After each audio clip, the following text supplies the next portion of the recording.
Hello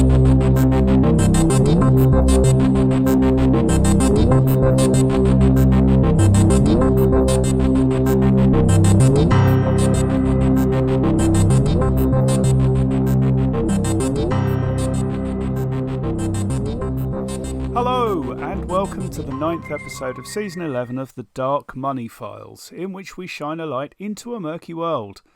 I'm Ray Blake, and with me is my co-host, friend and business partner Graham Barrow. Hello Graham. Hi Ray. Now, at the end of the last episode, you were talking about this conference you'd just been to in Copenhagen, which you claimed had raised some interesting points. Do you want to put your money where your mouth is there? Go on then, Ray. So it's called, straight up, it's called the European Crime Analysis Conference, and it's been running, I think, every year since 2016. So it sounds like it's just the sort of thing that not only us, but many of our listeners would probably also enjoy. Who is the intended audience, Graham? Well, Ray, it's primarily aimed at law enforcement analysts, and there's the job. Wow. And it's to provide them with the opportunity to network, to share effective strategies and learn about new or emerging ideas. Okay, so what areas does the conference cover? Well, quite a wide variety, Ray, including cybercrime, technology, AML, our world, methods of crime analysis, current trends and techniques, crime prevention, and modern leadership techniques. That's quite a broad scope, it has to be said. How long did it go on for? Well, there was, and I should have mentioned, there's about 400 odd people in the room, and it went on for 2 days. Oh, okay. So long enough to get your teeth into some stuff then. You were in Copenhagen a bit longer than that. What else were you up to? Well, Ray, I'm pleased to say while I was there, and I've, this is absolutely in huge part due to this podcast, I was invited to some private meetings with both law enforcement and the regulator in Denmark to talk about some of the subjects which are very close to our hearts. Now, that sounds fascinating, and perhaps we'll talk about that off mic, because that's not what we're talking about today, is it? No, and some of it can't be talked about on mic anyway, but it was fascinating. But no, so while I was there, there's always things that really catch your eye. And there were 2 things particularly that I just thought resonated really strongly with me and were actually quite analogous to some of the work that we are currently doing in conjunction with our new venture, Risk Alert 247. Aha, yes, Risk Alert 247, which is also the new sponsor of the podcast. Yes, and thank you, Risk Alert 247. And Ray, we received the first real tangible recognition of Risk Alert last week, didn't we? Yes, we were very much honoured to be shortlisted alongside our friends at Monzo, who were one of the very first financial institutions to deploy Risk Alert in a live environment. And we were nominated for not just 1, but 2 awards at the annual International Compliance Association Awards. Yes, we were. We were shortlisted for both the Multi-Stakeholder Collaboration Award and the Innovation in Financial Crime Technology Award. And although we didn't win, we're certainly not bitter. No. It was still, I think, I'm proud to say, quite an achievement for a business that's only a couple of years old and has only had its product live for less than a year. You're absolutely right, and it's lovely that as that gains traction, you and I are working together again a lot more, which is smashing, super, isn't it? coming out of COVID. Yeah. Now, what's rather more relevant to this episode than our wonderful shortlisting for an award are those 2 areas of law enforcement that I found fascinating, and they're called hotspot policing and intelligence-led policing. Now, presumably because Risk Alert looks for hot spots of suspicious corporate registrations and is entirely intelligence-led. Well, you are exactly right, Ray. And I know that you've been looking into these areas as well. So do you want to kick off with a definition of hot spot policing? Yes, I've outsourced this definition, so it's not mine, but I think it's a good one. It's defined as, and I'm quoting, a place-based policing intervention that focuses police resources and activities on those places where crime is most concentrated. So you'd think that would be pretty uncontroversial, wouldn't you? Well, on the surface, yes, you would, but there's much more to it than you might imagine.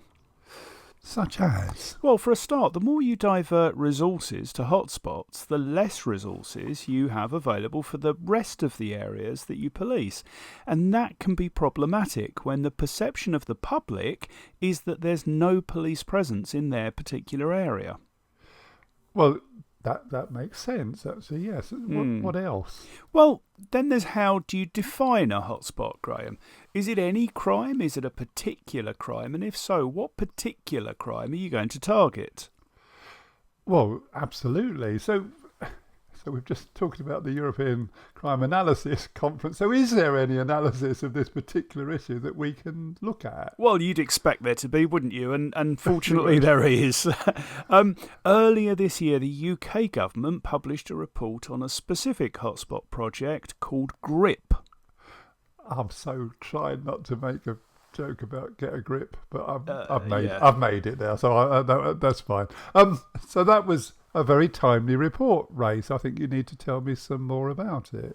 Okay, so that one was specifically aimed at reducing serious violence, and it was trialled among 18 police forces nationally. Okay, so was the idea just to arrest their way out of the problem? No. The project called for high visibility within the violent hotspots, but also to address the underlying issues which caused the problems in the first place. And that sounds extremely sensible, but I suspect setting up a project like that doesn't come cheap. You're right, and the government awarded additional funding to help cover the costs. Good. Did it work? Let me come to that in a minute, Graham. I think we ought to explain the methodologies first, because they'll set the criteria for defining what work means. I think that's fair enough, Ray. Shall we start with the aims of this project then? Yeah, absolutely. Primarily, the aims were to evaluate the effectiveness of hotspot policing, work out how much is currently being delivered, calculate a cost-effectiveness of the strategy, propose methods for continuous improvement, and expand the overall evidence base of the approach. Well, that's a pretty ambitious programme, isn't it? Particularly as it must be hard to create a level playing field for measurement across what must be very diverse, geographies, cultures, communities and everything else which goes alongside a project which is being rolled out across the country. You're completely right, Graham, and the report called out exactly that issue. And we should bear in mind that hotspot policing is not just being utilised in the UK, but all over the world, and these exact same issues are encountered wherever it's deployed. So, if we're going to do this, what sort of empirical data do we have about the project? The headline data was that more than 120,000 patrols were carried out within the GRIP project, and as a consequence, 80,000 weapons were collected. 80,000 weapons? That's an enormous number, Ray. Why haven't we heard more about it? There are armies. Entire national armies that have fewer weapons than that, aren't there, Graham? I couldn't tell you why it's not bigger news. It's just the way the news works these days, I guess. Wow. So that is already an impressive result. But I guess underpinning that, was it accompanied by a reduction of crimes actually being committed? Yeah, it was, yeah. There was overall an average reduction in violence and robbery of 7% within a range of 2% to 10.7% in hotspot areas when comparing days they were patrolled against when they weren't. Okay, so that's a fairly straightforward measurement. So if I'm going to put that bluntly, if you've got coppers on the street in high crime areas, they either deter or arrest offenders or both. Well, so it would seem, yes. And, even more encouragingly, the analysis suggests a societal benefit return of £2.20 for every £1 spent. Good, so that's not a cost then, it is actually an investment. Well, yeah, although there are some caveats to that. Which are? Well, societal benefits may not always be tangible savings, even though they can be costed. Oh, yeah, that's fair enough. And the report also points out that there are other hard-to-measure effects, which means that the benefits could be greater, although there's also the possibility that crime could be displaced or diffused to other areas, which would reduce the overall benefit. Okay, so far so complicated. I told you it was going to be, yeah. And you were absolutely right, Ray, and I'm not actually that surprised. But were there any other interesting high-level findings? Yeah, although the results were seen to be cost-effective, the view was that those results weren't as impressive as some of the literature suggests. Few of the forces were able to demonstrate a statistically significant reduction in crime. In fact, only 2 or 3 were able to show a reduction at the 5% level. Okay, and this podcast is the wrong vehicle for a module in statistics, but for the sake of our I'm sure for the sake of our non-statistician listeners, which I reckon's probably most of them, I think you're probably right. We should say, in essence, the results for most of the forces were likely to fall within the margin for error in the measurement process. Yeah, it's a bit like opinion polls. If the gap between the two main parties is, say, 20%, you can be pretty certain that one is well ahead. Plucking these numbers from nowhere. Yeah. But if it's, say, 3%, that's comfortably within a margin of error, and you wouldn't want to be betting on who will form the next government. In fact, I don't think in the context of elections you'd really be well advised to be betting at all, would you, Graham? That's quite an interesting paragraph and analogy, Ray. And yeah, betting on politics, it appears to be rather more pervasive than either of us thought it was. Which let's not linger on, Graham. No, I think we should. Let's get back to the subject at hand, shall we? I think you're right, yeah. One of the interesting comments relating to the analysis pointed out that pilot schemes tend to show greater impact than when they're rolled out at scale. Do you know, that makes complete sense, yeah. And it turns out that the UK has much less statistical data linked to lower crime levels than the US, which is where much of the original evidence relating to hotspot policing originated. Yeah, and somehow I don't find that all that surprising. But isn't it interesting how much data generally has overtaken things like instinct or experience or gut feel or whatever in so many areas of our lives? Oh, absolutely. I mean, it's transformed sports like football, cricket and others almost completely. Yeah, it's probably a subject for another day, but Ray, didn't it start out with a sadly underperforming baseball team winning the World Series through data analysis? I'm sure some people will have read the book or seen the movie. This is Oakland Athletics and Billy Beane, who decided to use data and analytics to inform his selection and tactics. It was such a compelling story that it became both a book and a film called Moneyball. But you're right, that's a conversation for another day. Fascinating though it is. It is, and if you're called Billy Beane, you can't go wrong, can you? Oh, you're gonna make your mark on the world, aren't you? With a name like that. One way or the other. I think you're right. But let's return to the report. What was the outcome? Well, the authors made a number of recommendations, and those can be summarised as: hotspot policing is complex and needs commitment to implement alongside having the right capability, particularly analytical and technological. Okay, that's not a surprise, thank you. No, absolutely. They also pointed out that police forces might need to enlarge their hotspots in order to have enough crime to get statistically relevant results. Now that, to be honest, that does feel a bit like you're creating a definition of a hotspot solely to fulfil the needs of the requirement to do an analysis rather than maybe the needs of the community. If you look hard enough for something, you'll probably find it. Yeah, possibly so. And all the more so against the background of the next recommendation, which was to choose your hotspots carefully, ensuring it's a persistent hotspot, it's geographically wide enough to generate statistically significant results, and it's a hotspot for the type of crime that you're specifically addressing. It's lots to think about there, and doesn't it just remind you, Ray, when you're setting up a project, begin with the end in mind. I've got to say, though, I am struck how much that overall approach is analogous to what we're trying to do in the corporate space. Say more about that. Well, the whole approach is predicated on the idea that it is wasteful to try and spread your resources over a large population when much of it will either be free of crime or have very low levels of crime.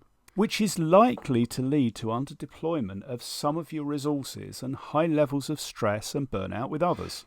Yes, which is exactly the same issue at Companies House. With 750,000 companies or more being created every year, you need a method to identify where to focus your resources to identify the most problematic areas. And I have to tell you, Graham, how much this conversation is reminding me of the Wolfsburg Group's statement on effective monitoring for suspicious activity that came out just a day or two ago, as we recalled. We must tie all these things together in a future episode.